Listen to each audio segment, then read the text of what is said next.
Hello. Okay. Hi, my name is Fran from Chile. Congratulations on your performances and the movie. Thank you. And my favorite question is for Julia. Julia, alma in Spanish and also in Latin means soul. So that stuck. I like the way this is starting. So that stuck with me all the movie, because even that she has a lot of success and a hierarchical position, her alma, her soul, was in pain, and she was fragile.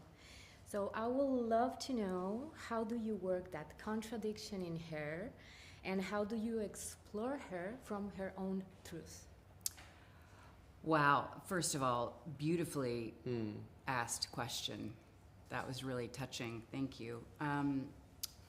I mean, Alma is a constant contradiction, and I think that was what drew me to the play.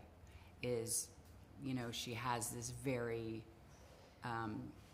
well-built exterior wall, and why is that, and where did it come from, and how long has it been there, and who is able to penetrate it? I think one of the reasons why I love working with Andrew, these two characters together were so fascinating to me, interesting separately, and then together, this kind of great powder keg, because they just had this primal connection that I don't think Alma has with her husband, has with her friends.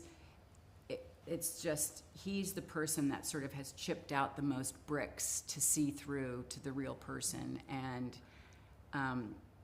I think the only time Alma ever even smiles or laughs in the movie is with Hank, with this guy. Definitely. And Andrew, in the dynamic of power, the narrative that everyone tell from itself is the one that guides the actions that they did. So with Hand, you had to explore dark places. And I really wanted to know, like, your process to approach to that, but with the same empathy to take care of yourself. Yeah, again, beautifully phrased question, to take care of myself, but also to take care of Hank somehow. Because playing, I feel like every character in this film is wounded, very, very deeply wounded. No one's exempt. And I feel like their longings are all kind of intermingled and universal in a way. And Hank is no exception. And what was interesting to me, I think, what was fun, if I could call it that, was finding where this man was aware of himself and where he wasn't.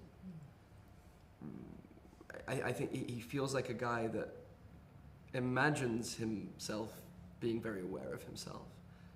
And I think he prides himself on being integrated. Like he accepts his, carnal desires. He accepts his bodily wants and his urges and his needs and his sexuality and his appetites.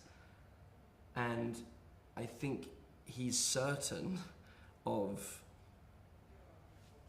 his intentions and his motivations. And I think he's wrong to be certain of his intentions and motivations, and that is where I have compassion for him. I think that he is being driven by things that he's not fully aware of, but he's claiming to be aware, and it's kind of a pose. So that was very, very interesting to play around with, yeah. Thank you so much. My time is up, but I'm really, really Thank grateful. you. Thank you. What a